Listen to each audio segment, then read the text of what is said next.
ओम नमो भगवते वासुदेवाय नमः। पुराणों के अनुसार माघ पूर्णिमा के दिन ही भगवान विष्णु गंगा जल में निवास करते हैं। अतः इस दिन गंगा जल के स्पर्श मात्र से ही मनुष्य को वैकुंठ धाम की प्राप्ति हो जाती है। इस दिन गंगा स्नान करके कल्पवासी अपनी एक माह की तपस्या करके घर लौटते हैं। जो एक माह तक वहां नहीं रुक सकते, वे इस एक दिन गंगा स्नान करके केवल वर्ष भर का पुण्य लाभ कमा लेते हैं। ऐसी मान्यता है कि इस दिन सभी देवी देवता गंगा में स्नान करके अपने लोक को लौटते हैं। इसके अलावा माघ पूर्णिमा के दिन संत रविदास जयंती भी मनाई जाती है। धन सुख व सौभाग्य का आशीर्वाद पाने के लिए कुछ लोग माघी पूर्णिमा का व्रत भी रखते हैं।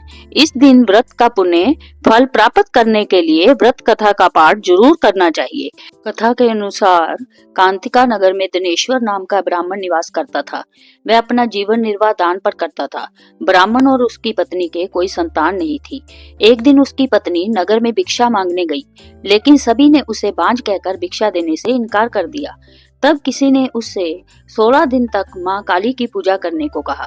उसके कहे अनुसार ब्राह्मण दंपति ने ऐसा ही किया।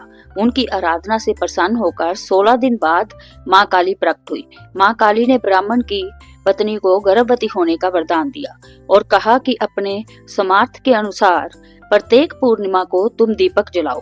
इस तरह हर पूर्णिमा के दिन तक दीपक बढ़ाती जाना, जब तक कम से कम 32 दीपक न हो जाए। ब्राह्मण ने अपनी पत्नी को पूजा के लिए पेड़ से आम का कच्चा फल तोड़ कर दिया। उसकी पत्नी ने पूजा की और फल स्वरूप वह गर्भवती हो गई। प्रत्येक पूर्णिमा को वह माँ काली के कहे अनुसार दीपक जलाती रही। माँ काली की कृपा से उनके घर एक पुत्र ने जन्म लिया, जिसका नाम देवदास रखा। देवदास जब बड़ा हुआ तो उसे अपने मामा के साथ पढ़ने के लिए काशी भेजा गया। काशी में उन दोनों के साथ एक दुर्घटना घटी, जिसके कारण धोखे से देवदास का विवाह हो गया। देवदास ने कहा कि वह अल्पाजु है, परंतु फिर भी जबरन उसका विवाह करवा दिया गया।